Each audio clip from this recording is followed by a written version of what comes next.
Life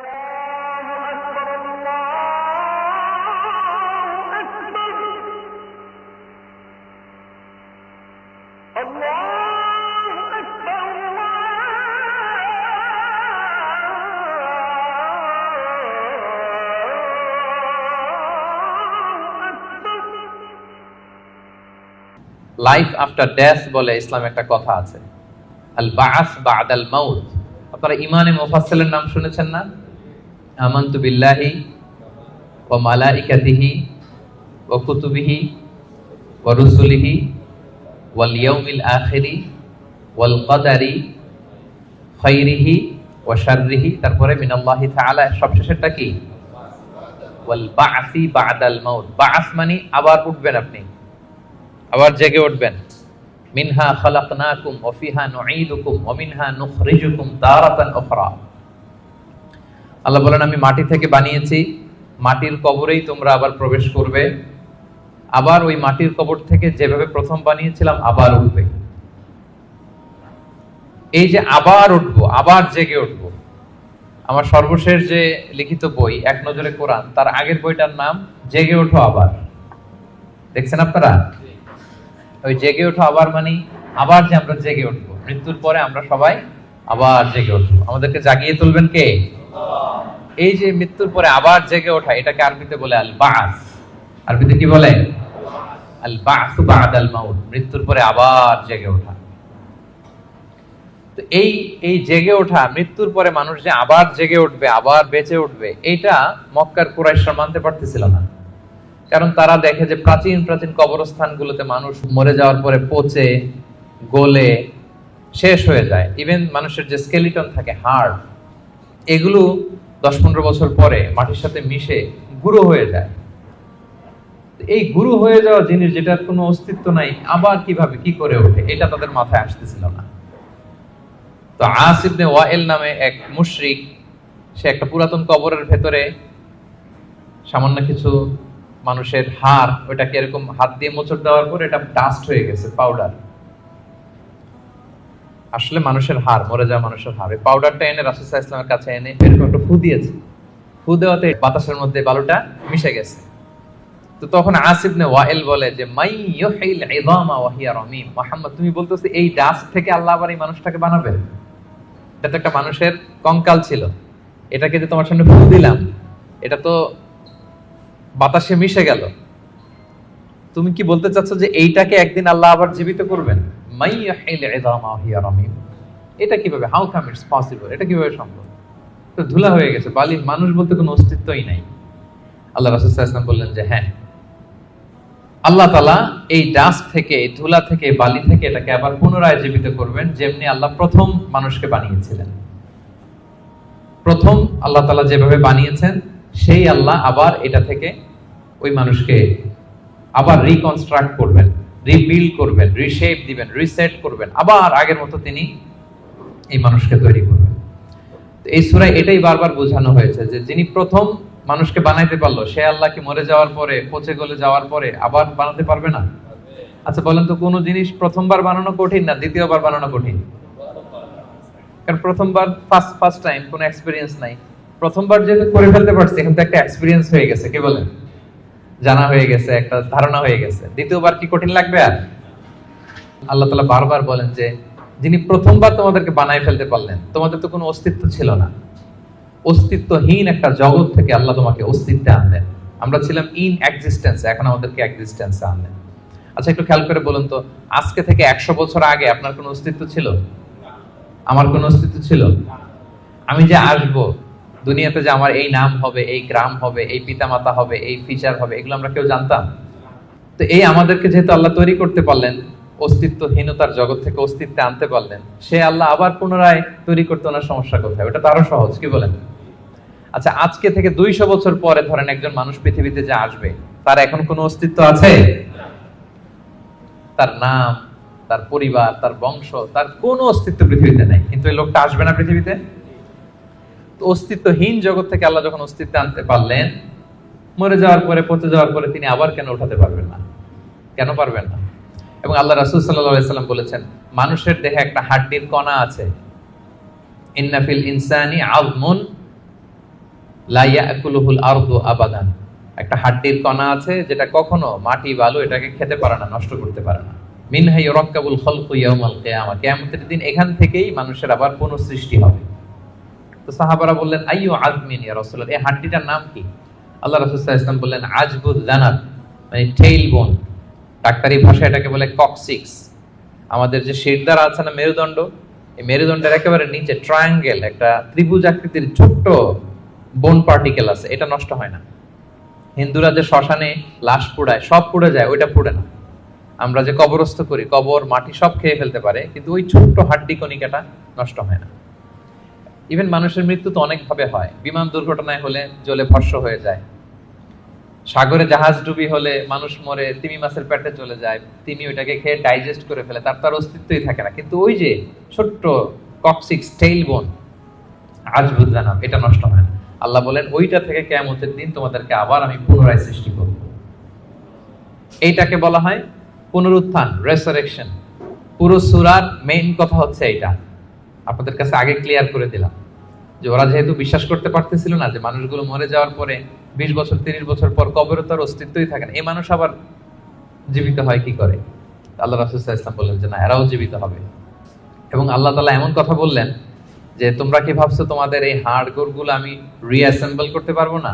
আরে তোমাদের the tips of your finger, তোমার আঙ্গুলের অগ্রভাগে যে এই যে কেমন আঁকি ঝুঁকি দেখা যায়, আঁকি বুকি দেখা যায়, এই যে যেটাকে আমরা আঙ্গুলের ছাপ বলি, ফিঙ্গারপ্রিন্ট, বাসমা, এইটাকে হুবহু আমি এক করে দিব। আল্লাহ বলেন এখন যে ফিঙ্গারপ্রিন্ট নিয়ে দুনিয়াতে তোমরা আছো, ফিঙ্গারপ্রিন্ট চিনেন তো? এই যে ইমিগ্রেশন পার করে যে মালয়েশিয়াতে ঢুকছেন, কি করছিলেন? ফিঙ্গারপ্রিন্ট দিয়েছেন না? সিম কার্ড নিতে গেলে কি করতে হয়? এই যে মেট্রিক অথেন্টিকেশনের জন্য এটা দিতে হয়। এরপরে আপনার ক্রিমিনাল ইনভেস্টিগেশনের জন্য লাগে। আপনি কোন বাড়িতে ডাকাতি করছে, তো সে যে ডাকাত যে দরজা খুলছে ওইখানে তার এই ছাপ থেকে যায়, সে যা যা টাচ করে সব জায়গায় ছাপ থেকে যায়। ফরেনসিক রিপোর্টের জন্য এই ফিঙ্গারপ্রিন্ট লাগে। আল্লাহ বলে এখন যে ফিঙ্গারপ্রিন্ট নিয়ে পৃথিবীতে ঘুরে বেড়াচ্ছ, মারা যাওয়ার পরে আবার যে পুনরায় জীবিত করব, একই ফিঙ্গারপ্রিন্ট নিয়ে দাঁড়াবো,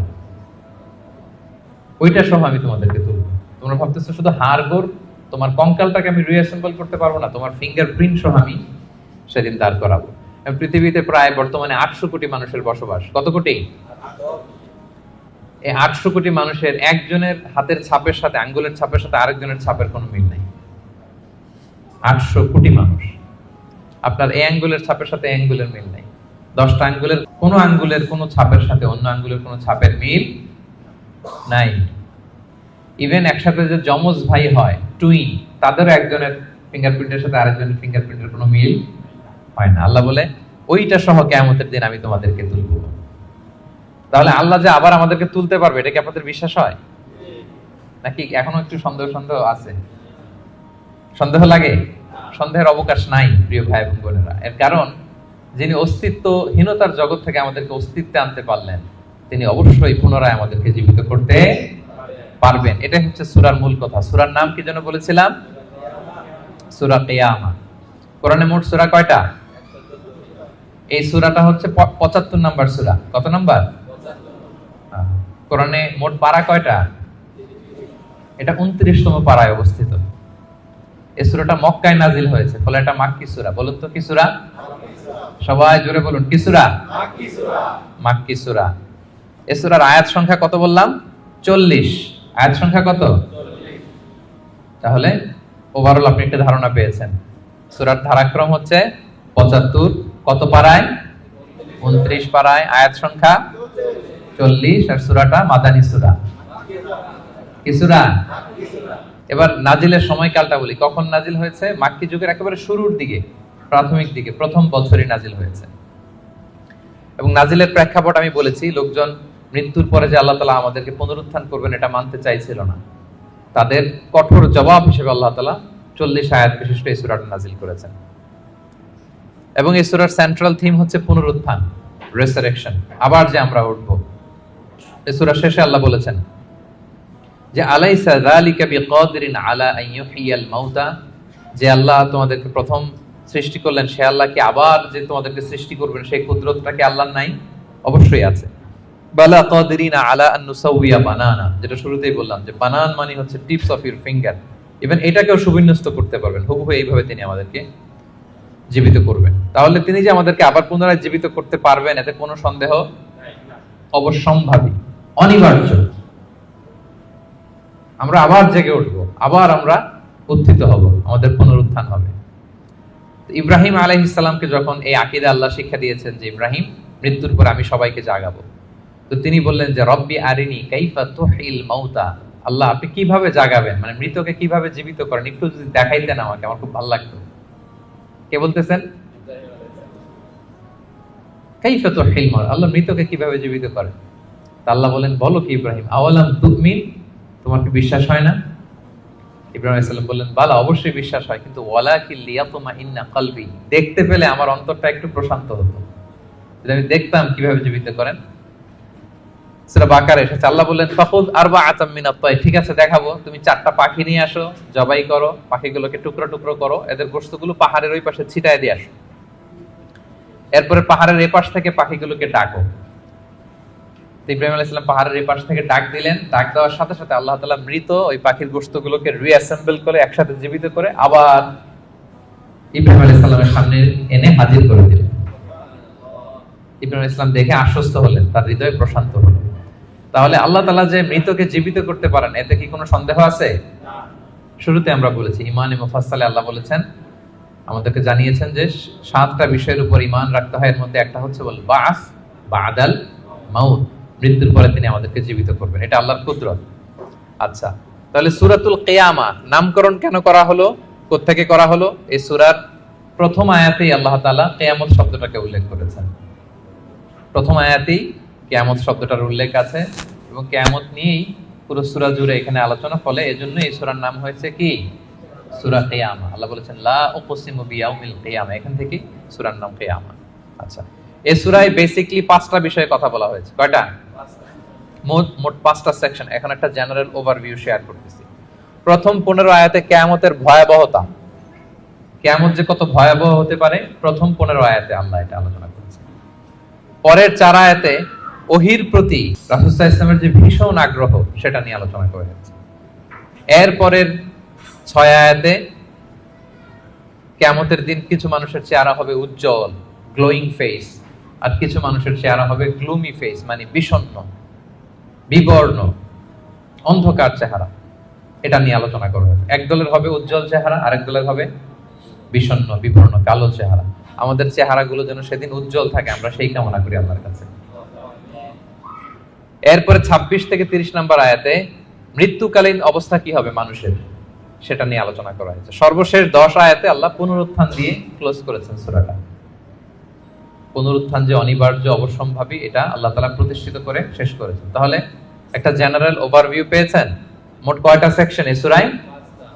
5টা। প্রথমে কিয়ামতের ভয়াবহতা, তারপরে ওহীর প্রতি, ওহী রিসিভ করার প্রতি রাসূল সাল্লাল্লাহু আলাইহি ওয়াসাল্লামের যে অধীর আগ্রহ, ভীষণ আগ্রহ, এটা নিয়ে কথা। এরপরে উজ্জ্বল চেহারা আর অন্ধকার চেহারা।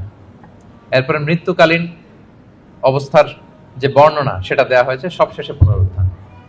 তাহলে এই 5টা বিষয় নিয়ে আমরা আলোচনা শুরু করি। তাহলে ওভারঅল এই সূরা নিয়ে কথা হয়ে গেছে। এবার আমরা তাফসীরের দিকে যাই।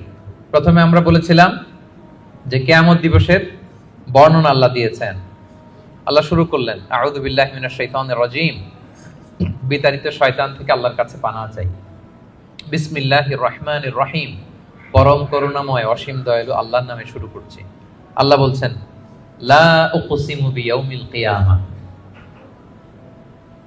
লা শব্দের অর্থ না। লা শব্দের অর্থ, সবাই বলুন, লা শব্দের অর্থ না।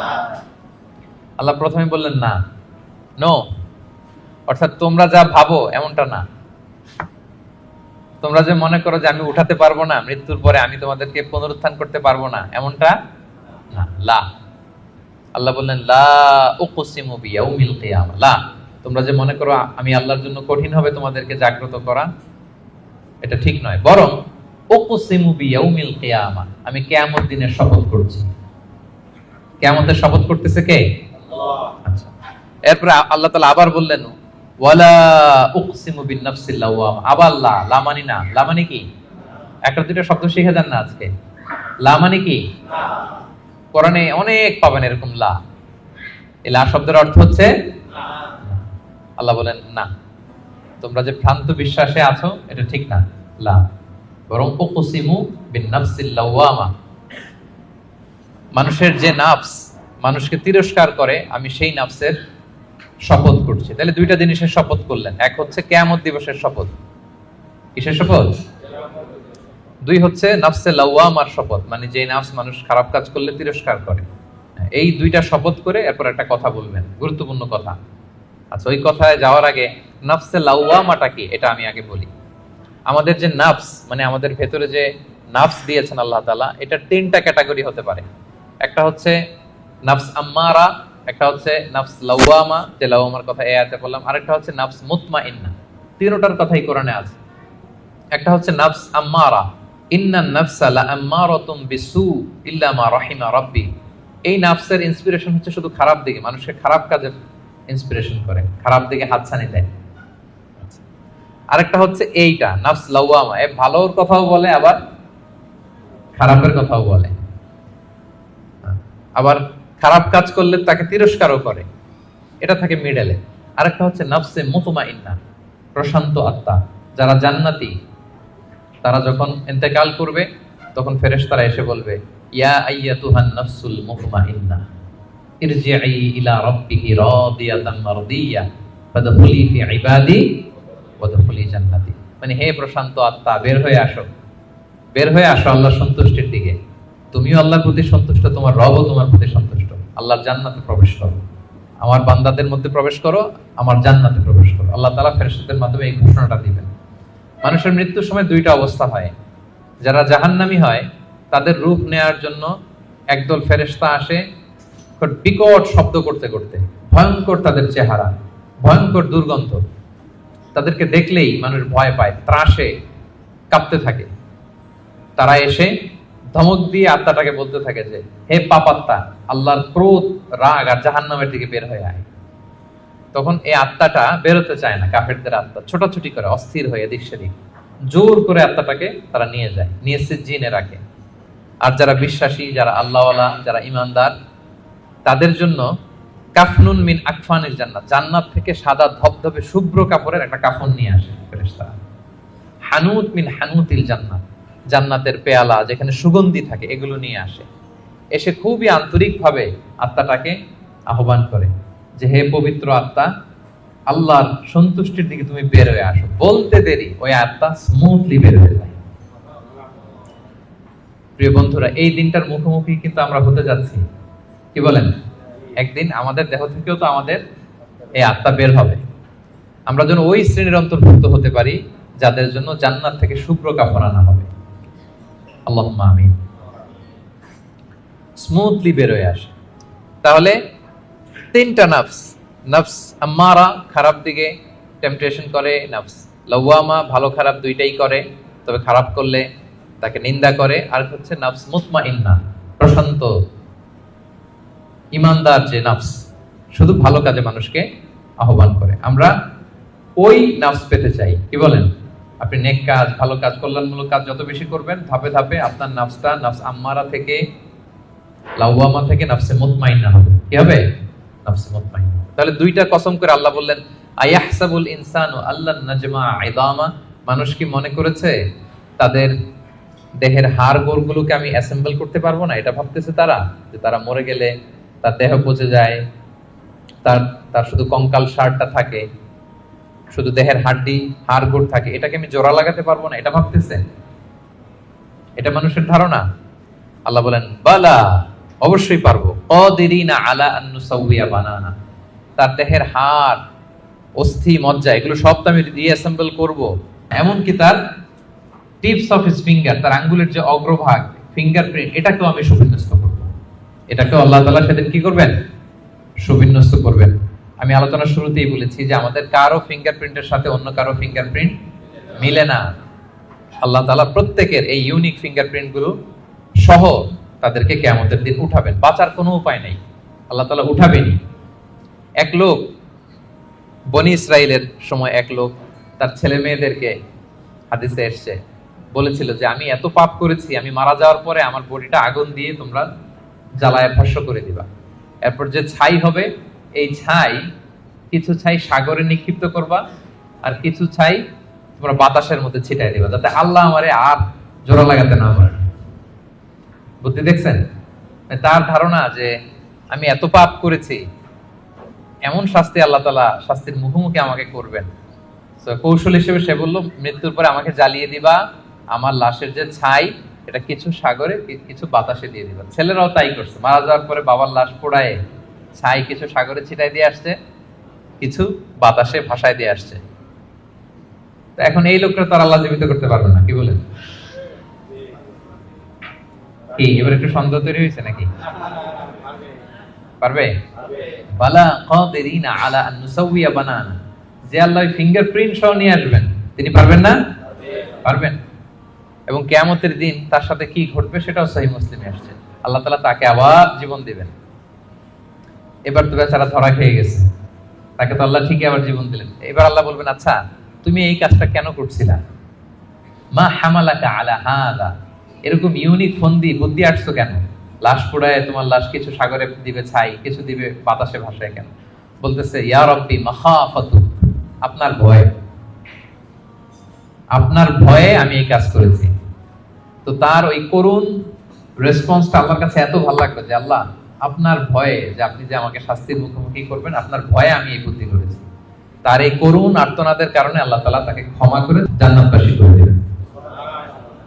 তাহলে কোনোভাবেই এটা থেকে বাঁচার কোনো উপায় নাই। তিনি আমাদেরকে, আমরা যেভাবেই মারা যাই, যেখানে আমাদের অবস্থান থাকুক না কেন, তিনি আমাদেরকে কি করবেন?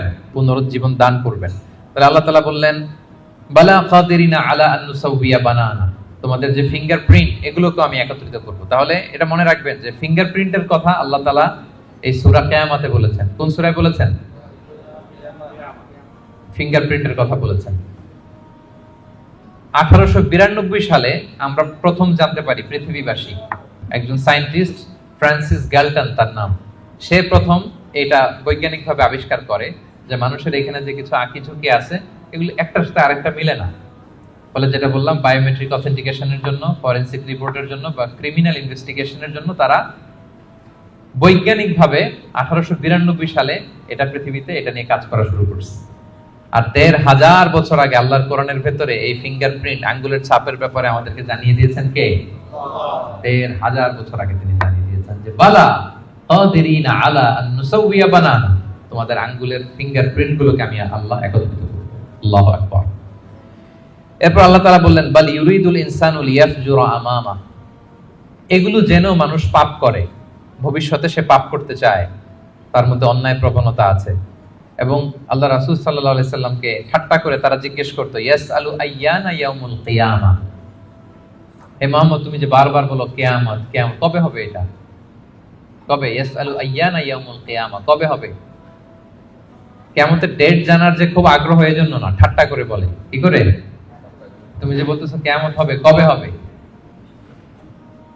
সাহাবারাও জিজ্ঞেস করতেন, কিন্তু ঠাট্টা করে জিজ্ঞেস করতেন না, ওনারা প্রস্তুতি হিসেবে জিজ্ঞেস করতেন। এক সাহাবী বলেন, ইয়া রাসূলুল্লাহ মাতা সাআ, হে নবী কিয়ামত কবে হবে? আল্লাহ রাসূল সাল্লাল্লাহু আলাইহি ওয়াসাল্লাম বলেন, ওয়া মাযা আ'দাদতা লিস-সাআ, কিয়ামতের জন্য তোমার প্রস্তুতি কি? তুমি এত কিয়ামত কবে হবে জানার জন্য উদ্গ্রীব হলে? তিনি বললেন, আমার কোনো প্রস্তুতি নাই, ইল্লা আন্নী উহিব্বুল্লাহ ওয়া রাসূলা, আমি আল্লাহ এবং আল্লাহর রাসূলকে ভালোবাসি, এটাই আমার প্রস্তুতি। তখন রাসূল সাল্লাল্লাহু আলাইহি ওয়াসাল্লাম বললেন, তুমি যে আল্লাহ আল্লাহর রাসূলকে ভালোবাসো, এই ভালোবাসাই তোমাকে জান্নাতে প্রবেশ করাবে। আবার রাসূল সাল্লাল্লাহু আলাইহি ওয়াসাল্লাম বললেন, তুমি যাদেরকে ভালোবাসো তাদের সাথেই আল্লাহ জান্নাতে থাকবে। আনতা মা'a মান আহবাবতা, তুমি যাদেরকে ভালোবাসো তাদের সাথেই থাকবে, মানে নবীকে ভালোবাসো তো নবীর সাথেই আল্লাহর জান্নাতে তুমি বসবাস করবে। তো তারা টিটকারি করে বলতো, ইয়াসআলু আইয়ানা ইয়াউমুল কিয়ামা, কবে হবে কিয়ামত? এবার রাসূল সাল্লাল্লাহু আলাইহি ওয়াসাল্লাম কিয়ামতের বর্ণনা দিচ্ছেন যে কিয়ামত যখন হবে, ফাইদা বারিকাল বাসার, আতঙ্কে মানুষের চোখ ধাঁধিয়ে যাবে কিয়ামতের সময়। কিয়ামতের একটা ফিচার শোনেন, কিয়ামত এমন সময় হুট করে হবে, কেউ থাকবে বাজারে, কেউ মাঠে, কেউ ঘাটে, কেউ অফিসে, কেউ রান্নাঘরে, কেউ ওয়াশরুমে, কেউ স্কুলে, কেউ কলেজে, কেউ বিজনেস মিটিং এ। যখন কিয়ামতের বিভীষিকা শুরু হবে, ফাইদা বারিকাল বাসার, মানুষের চোখ ছানা বড়া হয়ে যাবে, চোখ ধাঁধিয়ে যাবে কিয়ামতের আতঙ্কে। ওয়া খাসাফাল কমর, চাঁদ এটা আলোহীন হয়ে যাবে, নিষ্ক্রিয় হয়ে যাবে। ওয়া জুমিআ আশ-শামসু ওয়াল কমার, চাঁদ সূর্য একটার সাথে একটা ধাক্কা লেগে মেসাকার হয়ে যাবে। কিয়ামতের বর্ণনা। ইয়াকুলুল ইনসানু আইনাল মাফার, সেদিন মানুষ বলবে পালাবার জায়গা কোথায়, পালাবো কোথায়? আইনাল মাফার, সেদিন পালানোর কোনো জায়গা আছে বলেন তো? আল্লাহ বলছেন ইয়াউমা তারাউনাহা তাযহালু কুল্লু মুরদিআতিন আম্মা আরদাআত ওয়া তাদউ কুল্লু যাতি হামলিন হামলাহা। কিয়ামতের অবস্থা এমন হবে যে কিয়ামতের বিভীষিকা যখন শুরু হবে, দুগ্ধপোষ্য বাচ্চাকে রেখে, বাচ্চাকে ফেলে দিয়ে মা দৌড়ে পালাবে। ব্রেস্ট ফিডিং মাদার যারা আছে, মানে যেই মা বাচ্চাকে দুধ খাওয়ায়, দেখবেন যে ওই বাচ্চাকে চোখের আড়াল করতে চায় না, কাছে কাছে রাখে না। কিন্তু কিয়ামতের বিভীষিকা এত ভয়ঙ্কর হবে, ওই মা দুধের বাচ্চাটাকে রেখে পালাবে। ওয়াতাদউ কুল্লু যাতি হামলিন হামলাহা, যত প্রেগন্যান্ট নারী আছে, 2 মাসের কনসিভ, 5 মাসের, 6 মাসের, 7 মাসের, half form baby, full form baby, মুহূর্তে সব ডেলিভারি হয়ে যাবে ভয়ের চোটে। ওয়াতারান নাস সুকারা ওমা হুম বিসুকারা ওয়ালাকিন্না আযাবাল্লাহি শাদীদ, মানুষগুলো পাগলের মতো দৌড়াবে, পাহাড়গুলো তুলার মতো বিক্ষিপ্ত পতঙ্গের মতো নিক্ষিপ্ত হতে থাকবে, ছুটতে থাকবে। মানুষরা বলবে আইনাল মাফার, কই পালাবো? আল্লাহ বলেন খাল্লা লা ওয়াজার, সেদিন কোনো ঠাঁই নাই কারো, কোথাও পালানোর জায়গা নাই। ইলা রাব্বিকা ইয়াউমা ইযিনিল মুস্তাকার, সেদিন ঠাঁই দিতে পারবে শুধু একজন, তিনি কে? কিয়ামতের দিন আল্লাহর সুশীতল আরশের নিচে 7 শ্রেণীর ব্যক্তিকে আল্লাহ তাআলা ছায়া দিবেন। যেদিন আল্লাহর সুশীতল আরশের ঠান্ডা ছায়া ছাড়া ওই দিন আর কোনো ছায়া থাকবে। আমরা যেন ওই 7 শ্রেণীর অন্তর্ভুক্ত হতে পারি। আল্লাহ আমাদের তৌফিক দান করুক, আমরা পড়ি আমিন। আমার একটা লেকচার আছে, আল্লাহর সুশীতল আরশের নিচে ছায়া পাবে যে 7 শ্রেণীর ব্যক্তি, আপনারা শুনে নেবেন। তো আল্লাহ তাআলা বলছেন সেদিন আল্লাহর আশ্রয় ছাড়া কোনো আশ্রয় নেই। ইউনাব্বাউল ইনসানু ইয়াউমা ইযিন বিমা কদ্দামা ওয়া আখার, সেদিন মানুষকে তার আমলনামা দেয়া হবে। আমলনামা মানুষ সব দেখবে, যা করে এসেছিল তাও দেখবে এবং দুনিয়াতে যা রেখে এসেছে তাও দেখবে। আমাদের ভালো কাজের ধারা দুইটা, একটা হচ্ছে এই যে এখন একটা ভালো কাজ করতেছি, সওয়াব চলে যাচ্ছে, তাই না? দান করলাম, আমলনামায় যুক্ত হচ্ছে, সালাত করলাম, আমলনামায় যুক্ত হচ্ছে। তো মারা যাওয়ার পরে ওগুলো তো আমি আগেই পাঠিয়ে দিলাম। আরেকটা হচ্ছে মারা যাওয়ার পরেও কিছু আমলনামা জারি থাকে। আপনি কিছু সাদাকায়ে জারিয়া করেছেন, চলমান সাদাকা, বা ভালো কাজের আদেশ দিয়েছেন, কোন একটা ভালো কাজ করার ব্যাপারে মানুষকে উদ্বুদ্ধ করেছেন। আপনি দুনিয়াতে নাই, কিন্তু আপনার কথা শুনে ইন্সপায়ার্ড হয়ে যারা ভালো কাজ করেছে তার একটা পার্সেন্টেজ সওয়াব কিয়ামত পর্যন্ত, এটা যদি দুনিয়াতে জারি থাকে, আপনার এই আমলনামাও জারি থাকবে। আল্লাহ আপনার আমলনামায় কি করবেন? ওটা ঢুকাতে থাকবেন, সাদাকায়ে জারিয়া। অনুরূপভাবে গুনাহে জারিয়াও আছে, এটা দুই ধরনের, একটা সাদাকায়ে জারিয়া আর একটা গুনাহে জারিয়া। এমন পাপ কাজ আপনি শিখাইছেন জগৎবাসীকে, তারা আপনি চলে যাওয়ার পরে ওই পাপ কাজ করতেছে, তাইলে ওই পাপের একটা পার্সেন্টেজ আপনার আমলনামায় যুক্ত হয়ে যাবে। তো আমলনামা আল্লাহ তাআলা দিবেন আমাদেরকে, ঠিক আছে, এবং দিয়ে বলবেন ইকরা কিতাবাকা কাফা বিনাফসিকাল ইয়াউমা আলাইকা হাসিবা, পড়ো তোমার আমলনামা তুমি পড়ো। যদিও আমরা প্রত্যেকে আমাদের নিজেদের ব্যাপারে ভালো জানি, আমাদের কার কি অবস্থা জানি না। আমি যদি পাপ করি, জুলুম করি, অন্যায় করি, খারাপ কাজ করি, সমাজে যে লোকটা করে তার নিজের একটা জানা আছে না, জানাশোনা আছে না নিজের ব্যাপারে? তার যে কি হইতে যাচ্ছে কিয়ামতের দিন, তার তো একটা হিসাব আছে, কি বলেন? আর যে খুব আল্লাহওয়ালা, নামাজি, মুত্তাকি, নেককার, তার একটা হিসাব আছে না? তার তো একটা হিসাব আছে। ইনশাআল্লাহ আমি আমার সব ভালো কাজের প্রতিদানগুলো জমা হচ্ছে আমার, আমি আল্লাহর কাছে পাই টু পাই, বুঝে বুঝে পাবো এর রিওয়ার্ড, এর প্রতিদান। তো আল্লাহ বলবেন বালিল ইনসানু আলা নাফসিহি বাসীরা, মানুষ নিজেই তার ব্যাপারে ভালো করে জানে, যদিও আমলনামা দেয়া হবে কিন্তু প্রত্যেকেই তার ব্যাপারে ভালো করে জানে। এইভাবে এই প্রথম 15 আয়াতে আল্লাহ তাআলা কিয়ামতের বিভীষিকাময় পরিস্থিতির কথা তুলে ধরলেন। 5টা সেকশনের প্রথম সেকশন, বড় সেকশনটা আমরা কভার করলাম। সবার কাছে ক্লিয়ার হয়েছে তো? আচ্ছা, দ্বিতীয় সেকশনে কি বলছিলাম? যে ওহীর প্রতি রাসূল সাল্লাল্লাহু আলাইহি ওয়াসাল্লামের ভীষণ আগ্রহ ফুটিয়ে তোলা হয়েছে 4টা আয়াতে। তো এই আয়াতগুলো যখন নাজিল হচ্ছিল, রাসূল সাল্লাল্লাহু আলাইহি ওয়াসাল্লাম সাথে সাথে পড়তেছিলেন। জিবরাইল আলাইহিস সালাম যখন নাজিল করে উনিও পড়তে আরম্ভ করেন। কেন? উনি ভাবতেছেন যদি ভুলে যাই। কোন ভাবনা থেকে? যদি ভুলে যাই, সাথে সাথে মুখস্থ করতেছেন। তো আল্লাহ তাআলা আয়াত নাজিল করলেন যে নবী, যখন আমি কোরআনের আয়াত নাজিল করি, সাথে সাথে আপনি তড়িঘড়ি করে আয়াত্ত করবার জন্য পড়া শুরু করবেন না। আপনি শান্ত থাকুন, নীরব থাকুন, কেবল ঠায় তাকিয়ে থাকুন আর শুনুন। মুখস্থ করায় দেওয়ার দায়িত্ব আমি আল্লাহ নিয়ে নিলাম। কোরআনের একটি শব্দ, একটি অক্ষর আপনি ভুলবেন না। সবগুলোই আমি আল্লাহ নিজ কুদরতে আপনাকে মুখস্থ করাই দিব। এবং রাসূল সাল্লাল্লাহু আলাইহি ওয়াসাল্লাম মুখস্থ করেছেন, ঠিক কিনা বলেন তো? পৃথিবীর সর্বপ্রথম কোরআনের হাফেজ কে ছিল বলেন? মুহাম্মদ রাসূলুল্লাহ সাল্লাল্লাহু আলাইহি ওয়াসাল্লাম।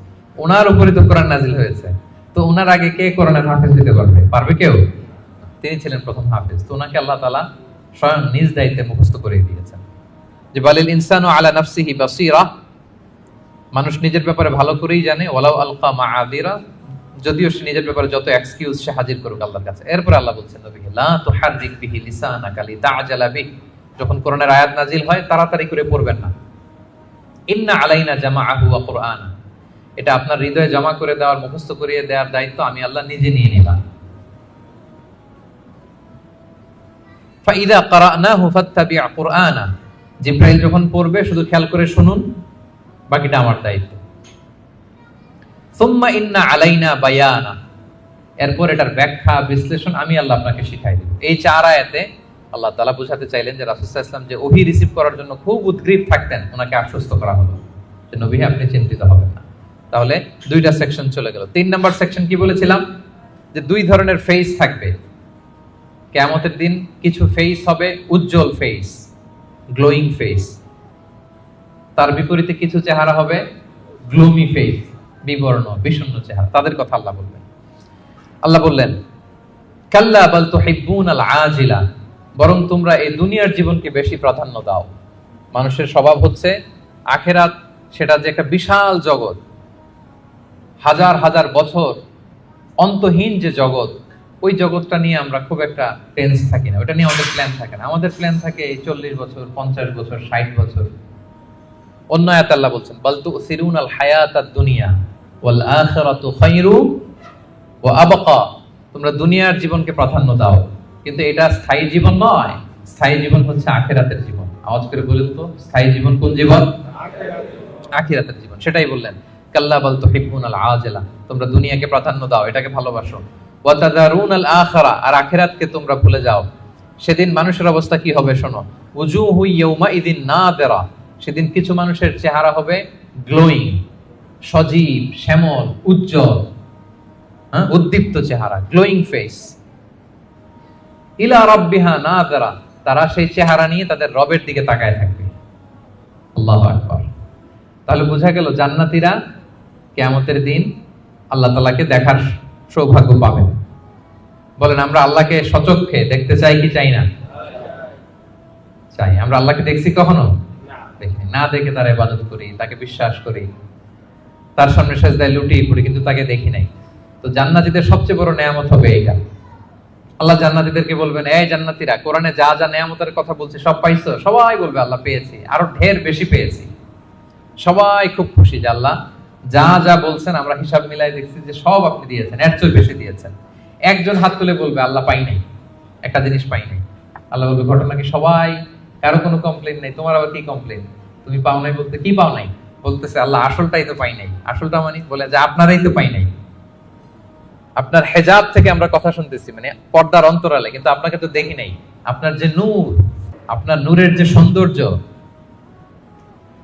আপনার নিজের সত্তাকে যে আপনি গোপন করে রেখেছিলেন, ওই সত্তাকে তো আমরা এখনো উইটনেস করতে পারি নাই। এটা তো বাকি। আল্লাহ বলবেন, হ্যাঁ এইটা বাকি, এটা আমি খুব জাঁকজমক ভাবে তোমাদেরকে দেখাবো। বিশাল জান্নাতের কনফারেন্স হলে সামনে নবীরা বসবেন, সিদ্দিক, শুহাদা, সালেহ সবাইরা বসবেন, আমরা ইমানদাররাও বসার সুযোগ পাবো সেদিন। এরপর আল্লাহ তাআলার যে পর্দা, নূরের পর্দা, এই পর্দাকে আল্লাহ উন্মোচিত করবেন জান্নাতবাসীদের জন্য। আল্লাহু আকবার। কিসের পর্দা? নূর মানে কি? আচ্ছা, আমরা ঘরে পর্দা লাগাই কেন? কি বন্ধ করার জন্য? আমরা ঘরে যে কার্টেন লাগাই, পর্দা কি ঢাকার জন্য? আলো ঢাকার জন্য। কিন্তু আল্লাহর পর্দাটাই আলোর পর্দা, নূরের পর্দা। এরপর আল্লাহ তাআলা নিজেকে সেদিন প্রকাশিত করবেন। আল্লাহর নূরের এক ঝলক তিনি প্রকাশিত করবেন। জান্নাতীরা পাগলের মতো ওই নূরের ঝলকের দিকে বিমোহিত হয়ে তাকিয়ে থাকবে। 1 সেকেন্ডের 1000 কোটি ভাগের অল্প সময়ের, সামান্য সময়ের জন্য এক ঝলক আল্লাহ নিজেকে প্রকাশিত করবেন, ওনার নূর দেখাবেন। জান্নাতীরা ওই নূর দেখে অপলক নেত্রে বিমোহিত হয়ে তাকিয়ে থাকবে পাগলের মতো। যে কি দেখলাম, এত সুন্দর, এত বড় নেয়ামত, কিন্তু সামনে কিন্তু আর নাই, ওই নূরের ঝলকানি কিন্তু আর নাই, এক ঝলক ওটা দেখেই এভাবে সব কোটি কোটি বছর কেটে যাবে এভাবে। আল্লাহু আকবার। উজুহু ইয়াউমাইদিন নাযিরা ইলা রাব্বিহা নাযিরা, কিছু উজ্জ্বল চেহারা সেদিন তাদের রবের দিকে তাকিয়ে থাকবে। আল্লাহ রাসূল সাল্লাল্লাহু আলাইহি ওয়াসাল্লাম বলেছেন যে ইন্নাকুম সাতারাউনা রাব্বাকুম আয়ানান, তোমরা কিন্তু কিয়ামতের দিন চাক্ষুষ আল্লাহকে দেখবে, সব জান্নাতীরা। এই কথা যখন রাসূল সাল্লাল্লাহু আলাইহি ওয়াসাল্লাম বললেন, সাহাবারা বললেন যে রাসূলুল্লাহ, আল্লাহকে সবাই একসাথে কিভাবে দেখবে? দেখতে কি ধাক্কাধাক্কি হবে না? তো রাসূল সাল্লাল্লাহু আলাইহি ওয়াসাল্লাম বললেন যে আকাশের চাঁদ উঠলে তোমরা কি ধাক্কাধাক্কি করে দেখো? বলেন যে আকাশে যখন চাঁদ উঠছে আমরা কি আরেকজনকে সরাই বলি ভাই একটু সরেন আমি দেখি? সরেন। যে যেখানে আছে সেখান থেকে কি করে? চাঁদকে উইটনেস করতে পারে, দেখতে পারে। তো তাহলে সচক্ষে আমরা সেদিন আল্লাহ তাআলাকে দেখতে পাবো। আওয়াজ করে পড়েন ইনশাআল্লাহ। তাহলে উজুহু ইয়াউমাইদিন নাযিরা ইলা রাব্বিহা নাযিরা, সজীব চেহারাগুলো আল্লাহর দিকে তাকিয়ে থাকে। এটা হচ্ছে এক শ্রেণী। আরেক শ্রেণী হবে কি? ওয়া উজুহু ইয়াউমাইদিন বাসিরা, আরেক দলের চেহারা হবে কালো। ওই যে আমলনামায় তার সব খারাপ কাজের লিস্ট, তাদের চেহারা কি উজ্জ্বল হবে? কেমন হবে? বিষণ্ণ, বিবর্ণ, ডার্ক ফেসেস, গ্লুমি ফেসেস। তাযুন্নু আন ইউফআলা বিহা ফাখিরা, সে বুঝতে পারবে যে কঠিন বিপদ নেমে আসতেছে। আচ্ছা গেল উজ্জ্বল চেহারা, আলোকিত চেহারা। এরপরে মৃত্যুকালীন অবস্থার বর্ণনা। কাল্লা, তোমরা যে ভাবতেছো তোমরা পুনরুত্থিত হবে না, শুরুতে তো দুইবার লা লা বলছে যে না না যা বলতেছো এটা ভুল, আবার এখানে কাল্লা না তোমরা যা বলতেছো এটা কিন্তু ঠিক না, বারবার রিমাইন্ডার, পুনরুত্থান হবেই হবে, এটা কেউ ঠেকাইতে পারবে না। ইদা বালাগাতিত তারাকিয়া, মানুষের রূহ যখন কণ্ঠনালী পর্যন্ত পৌঁছে যায়, ওয়াকিলা মান রাগ, তখন মৃত্যুর একটা সিনারিও আল্লাহ তুলে ধরেছেন। তখন মানুষ সব শেষ চেষ্টাটা করে, মৃত্যু সজ্জায় যখন চলে যায় আমরা কি করি? লাস্ট চেষ্টাটা করি যে তাকে বাঁচানো যায় কিনা, কোনো রাকি আছে কিনা তাকে রুকিয়া করবে, কোনো ডাক্তার আছে কিনা তাকে শেষ চেষ্টাটা করবে। ওয়া যান্না আন্নাহুল ফিরাক, কিন্তু মৃত্যুগামী যে যাত্রী সে বুঝে যায় যে এটাই আমার লাস্ট ডেট দুনিয়ার। তার মানে যিনি মৃত্যুবরণ করে মৃত্যুর কিছু সময় আগে সে বুঝতে পারে যে আমি ছেড়ে যাচ্ছি এই পৃথিবী, আমি কি করতেছি? ছেড়ে যাচ্ছি। আচ্ছা, ওয়ালতাফাতিস সাকু বিসাক, এই দুনিয়ার কষ্ট বা ভয়াবহতার সাথে যুক্ত হয় আখিরাতের ভয়াবহতা। মানে আজকে দুনিয়ার শেষ দিন, এরপরে আমার শুরু হয়ে যাবে কি? আখিরাতের প্রথম দিন।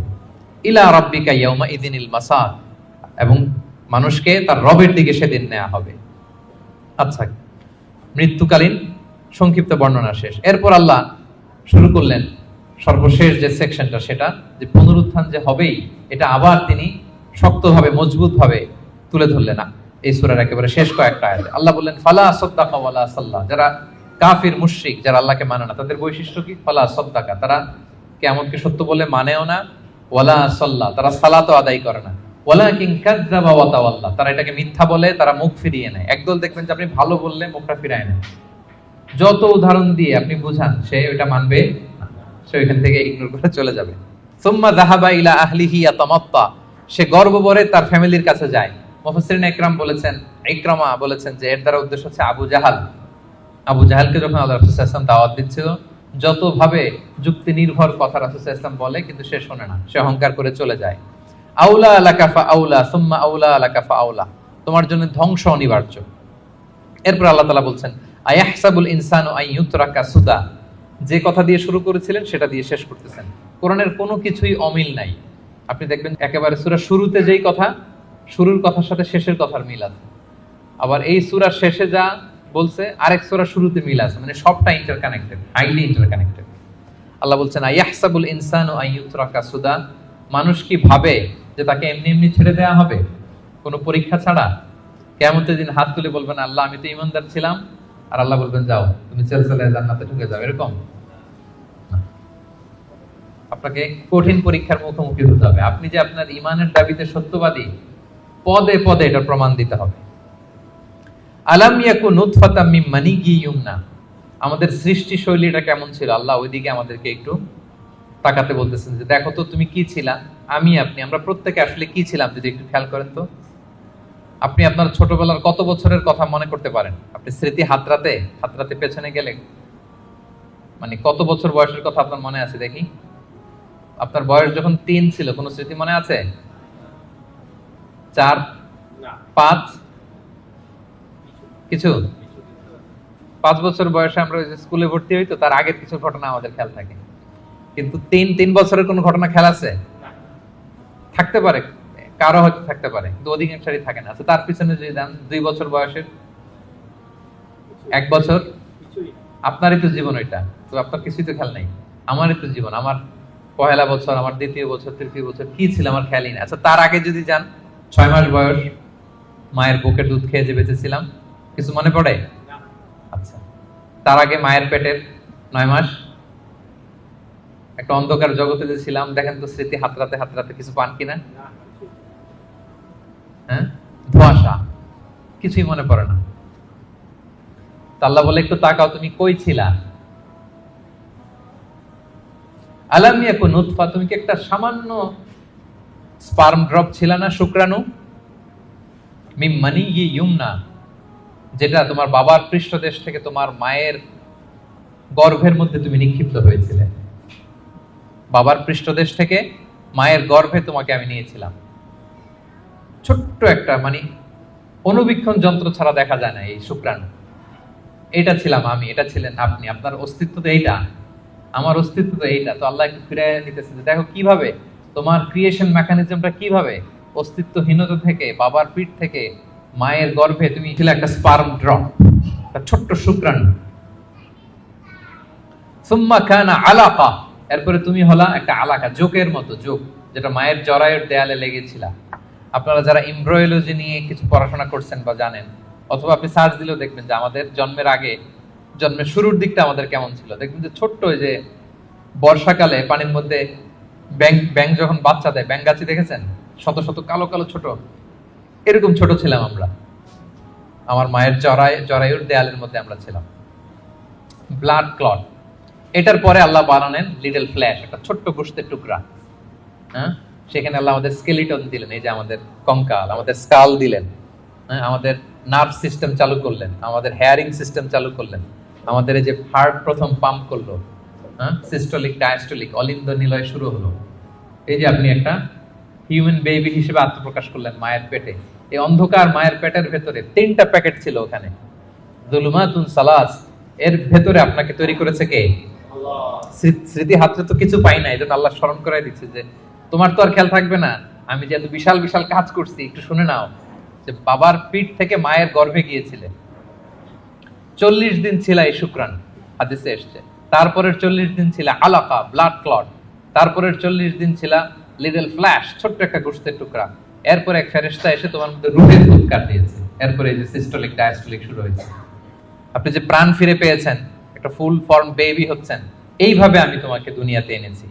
এগুলো কেন বলতেছে জানেন? আল্লাহ বুঝাইতে চাইছে, যে আল্লাহ এইভাবে করতে পারে, সে আল্লাহ মরে যাওয়ার পরে, পচে যাওয়ার পরে, গলে যাওয়ার পরে, 1000 বছর পরে সে আল্লাহকে তোমাদেরকে উঠাতে পারে না?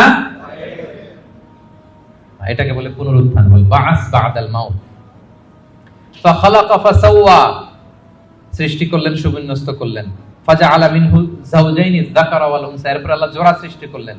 তোমাদের কাউকে বানালেন নারী, কাউকে বানালেন পুরুষ। এরপরে আল্লাহ একটা প্রশ্ন ছুড়ে দিয়ে শেষ করলেন, আলাইসা যালিকা বিকাদিরিন আলা আন ইহইয়াল মাউতা, যে আল্লাহ এত কিছু করতে পারলেন, সে আল্লাহকে মৃতকে জীবিত করতে সক্ষম নন? বলেন, তিনি কি সক্ষম নন? রাসূল সাল্লাল্লাহু আলাইহি ওয়াসাল্লাম যখন এই সূরাটা শেষ করতেন, তিনি বলতেন বালা বালা ইয়া রাব্বানা, অবশ্যই হে আল্লাহ, অবশ্যই আপনি আমাদেরকে পুনরায় জীবিত করতে সক্ষম। তাহলে এই 40টা আয়াতের মধ্য দিয়ে বেসিক্যালি আল্লাহ তাআলা তিনি যে আমাদেরকে আবার পুনরায় জীবিত করতে সক্ষম, এটা তিনি আমাদেরকে শিখিয়েছেন। তাহলে মারা যাওয়ার পরে আমরা যে আবার উঠবো, এই বিশ্বাসটাকে আজকে একটু মজবুত হয়েছে নাকি না আগের মতোই? আলোচনা শোনার আগে যে অবস্থায় ছিলেন, আলোচনাটা শোনার পরে কি বল বাস বাদাল মাউত, মৃত্যুর পরে যে আবার পুনরায় জীবিত হবে, এই বিশ্বাসটা আরেকটু মজবুত হয়েছে আপনাদের? সম্মানিত বন্ধুরা, এই সূরার মূল কথা হচ্ছে পুনরুত্থান, যে আল্লাহ তাআলা আমাদেরকে আবার জীবিত করবেন। আমাদের বিশাল এক জগৎ পড়ে আছে মৃত্যুর পরে, অনন্তকালের জগৎ, লাইফ আফটার ডেথ। আমাদের এই জীবনের ব্যস্ততা, আমাদের ফ্যামিলি, আমাদের সন্তান, আমাদের ব্যবসা, আমাদের ক্যারিয়ার, আমাদের নানা মোহের জালে আমরা এমন ভাবে আটকে আছি, ওই বিশাল জগতের কোনো প্ল্যানিংই নেই। ধরেন যে আপনি 2 মাস পরে দেশে যাবেন, একটা প্ল্যান থাকে না? টিকিট করো, এই করো, শপিং করো, এটা করো, দেশে আসতেছি, এই করতে, কত প্ল্যান। মাত্র 1 মাসের সফর, আর মৃত্যুর পরের সফরটা কতদিনের বলেন? অনন্তকালের সফর নিয়ে আমাদের কোনো প্ল্যানই নেই। আল্লাহ তাআলা এই জন্য বারবার মাক্কি সূরাগুলোর নানাভাবে তিনি বুঝাতে চেয়েছেন যে মৃত্যুর পরে তুমি জীবিত হবা এবং তোমার কাছের লোক যারা তাদেরকে আবার পাবা। তোমার বাবা দাদা কাউকে আমি হারাই নাই চিরকালের জন্য। তারা জান্নাতি হলে আমরা এক জান্নাতে একসাথে থাকবো ইনশাআল্লাহ। আওয়াজ করে পড়ুন ইনশাআল্লাহ। তাহলে সংক্ষেপে যদি বলি এই সূরা থেকে কি শিখলাম? এক নাম্বার হচ্ছে আমাদের আত্মাগুলোর অনেক ইন্সপিরেশন আছে। আম্মারা খারাপ দিকে ইন্সপায়ার করে, লাওয়ামা মিডল, আর একটা হচ্ছে মুতমাইন্না। আমরা কোন নাফস চাই বলেন? নাফসে মুতমাইন্না, যে আত্মা আল্লাহর উপর সন্তুষ্ট এবং আল্লাহ যে আত্মার উপর সন্তুষ্ট, যাদেরকে আল্লাহ সিজ্জিনে পাঠাবেন না কবু, তিনি ইল্লিনে পাঠাবেন। আমাদের আত্মাগুলো কোথায় যাবে? ইল্লিনে যাবে। তাহলে ওটার জন্য কাজ করতে হবে। আপনার সোলটাকে আপনাকে ট্রেন আপ করতে হবে। এই আত্মার অনেক দিকে হাতছানি আছে, টেম্পটেশন আছে। ভালো কাজ করে, কল্যাণমূলক কাজ করে, যে কাজে আল্লাহ সন্তুষ্ট হয়, আল্লাহ রাসূল সন্তুষ্ট হয়, ওই কাজগুলো করে করে আপনার নাফসকে আপনার মুতমাইন্না বানাইতে হবে। এটা হচ্ছে আমাদের দায়িত্ব। 2 নম্বর লেসন হচ্ছে রেসারেকশন। এটা হবে পুনরুত্থান, এবং আল্লাহ বলেছেন যে ফিঙ্গারপ্রিন্ট যেভাবে আছে হাতের ছাপ সহ তোমরা উঠবা, এবং যে আল্লাহ প্রথমে সৃষ্টি করতে পারেন সে আল্লাহ পরেও সৃষ্টি করতে পারবে।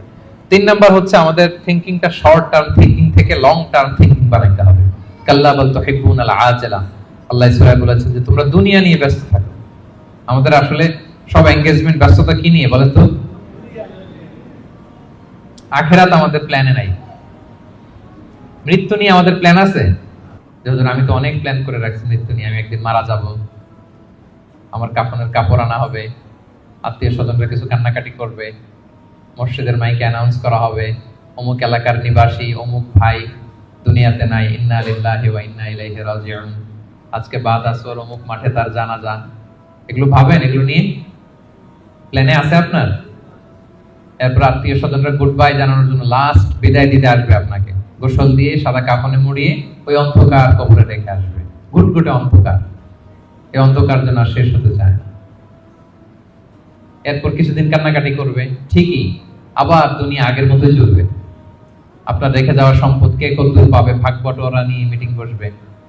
দুনিয়াতে শীত শেষে গ্রীষ্ম আসবে, দিন শেষে রাত আসবে, সব চলবে। থাকবেন না শুধু আপনি, থাকবেন না আমি, থাকবো না আমিহীন দুনিয়া, ঠিক চলবে আগের মতো। এগুলো ভাবেন? এগুলো ভাবার সুযোগ হয় আমাদের? কবরের 3টা প্রশ্নের মুখোমুখি হওয়া, এই রূহটা নিয়ে যে ইল্লিনে রাখা হবে, কিয়ামত, পুলসিরাত, জান্নাত, আল্লাহর সাথে সাক্ষাৎ, এগুলো ভাবার তো সময়ই নাই আমাদের। এত ব্যস্ত। হ্যাঁ, আপনার তো বেশিরভাগ ব্যবসায়ী। হ্যাঁ, এত বলেন যে হুজুর ইনভেস্টমেন্টের খোঁজ খবর নিতেই তো, এখানে ইনভেস্টমেন্ট, ওইখানে ইনভেস্টমেন্ট, এখানে ব্যবসা, দেশে ব্যবসা, এগুলো সামলাতেই তো কাহিল। আল্লাহ বলেন কাল্লা বাল তুহিব্বুনাল আজিলা, তোমরা দুনিয়া নিয়ে টু মাচ এনগেজড, ওয়া তাযারুনাল আখিরা, এক অনন্তকালের বিশাল পথ যে পাড়ি দিতে হবে ভুলেই যাও তোমরা। বরং আখিরাতকে আমাদের প্রাধান্য দিতে হবে। মুমিন জীবন দুনিয়া কেন্দ্রিক না আখিরাত কেন্দ্রিক বলেন? করব সব এখানে, কিন্তু প্ল্যান আখিরাত। ওইখানে কি কাজে লাগবে, ওইখানে যেন জিতে যাই, শেষ হাসিটা যেন ওখানে হাসতে পারি। এটা হচ্ছে মুমিনের বৈশিষ্ট্য। 4 নাম্বার হচ্ছে গ্লোয়িং ফেস, গ্লুমি ফেস। বলেন আপনার চেহারা সেদিন কিরকম হোক আপনি চান? গ্লোয়িং ফেস চান? তাহলে 5 ওয়াক্ত সালাত পড়তে হবে, কোরআন পড়তে হবে, যাকাত আদায় করতে হবে। 5 নম্বরে মৃত্যুর যে ওই সময়টা, ওইটা আমাদের জন্য fix.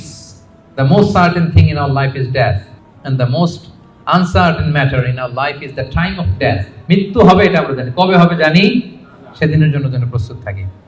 Life is a test, জীবনে পরীক্ষা থাকবে, এমনি এমনি আল্লাহ ছেড়ে দিবে না। আমার ইমানের পরীক্ষা দিয়ে আমাকে উত্তীর্ণ হতে হবে। 7 নম্বরে হিউম্যান শুডন্ট বি অ্যারোগেন্ট, মানুষের অহংকারী হওয়ার সাথে না। কারণ আল্লাহ আমাদের সৃষ্টির দিকে একটু তাকাতে বলছে, তোমার যে এত অহংকার, এত ক্ষমতার দাপট, তুমি পাওয়ারফুল এলাকায়, তোমার দাপটে কেউ কথা বলতে পারে না। তুমি কি ছিলা বলো তো? 3 বছর আগে কি হয়েছিল? তোমার বয়স যখন 3, মনেই করতে পারো না। মায়ের পেটে কি ছিলা, তার আগে কি ছিলা? ছোট্ট একটা তুচ্ছ পানির ফোঁটা থেকে আল্লাহ আমাদেরকে বানিয়েছেন। ওই মানুষ কখনো অহংকার করতে পারে না। সব শেষ কথা হচ্ছে রেসারেকশন ইজ এ মাস্ট। আমরা আবার জীবিত হব। মৃত্যুর মধ্য দিয়ে আমাদের সব শেষ হয়ে যাবে না, বরং বল বাস বাদাল মাউত, মৃত্যুর পরে আবার আমরা পুনরুত্থিত হব এবং আল্লাহর সেই ট্রাইব্যুনালে আমাদেরকে দাঁড়াতে হবে। সেদিন যদি আমাদের ভালো কাজের মধ্য দিয়ে আল্লাহর কাছে আমরা নিজেদের ঈমানকে প্রমাণিত করতে পারি, তাহলে শেষ হাসিটা আমরাই হাসবো ইনশাআল্লাহ। আমরা এখানে যেমনি একত্রিত হলাম, মৃত্যুর পরে আবার জীবিত হয়ে বিচার দিবস শেষে আল্লাহ জান্নাতুল ফেরদাউসের ভিতরেও যেন আমরা এভাবে একত্রিত থাকতে পারি। আল্লাহ আমাদের সবাইকে তৌফিক দান করুন। আজকে থেকে আপনার প্ল্যানের ভিতরে ব্যবসা বাণিজ্য ইনভেস্টমেন্টের পাশাপাশি কিছুটা সময় লাইফ আফটার ডেথ, মৃত্যুর পরের জীবন নিয়ে আমরা রাখবো তো নাকি? মৃত্যু, কিয়ামত, পুনরুজ্জীবন, আখিরাতের জীবন নিয়ে আমাদের ভাবনা, চিন্তা, প্ল্যান এটা রাখতে হবে। এটাই মুমিন জীবনের বৈশিষ্ট্য। আল্লাহ তাআলা আমাদের সবাইকে কথাগুলো বোঝার, আমল করার তৌফিক দান।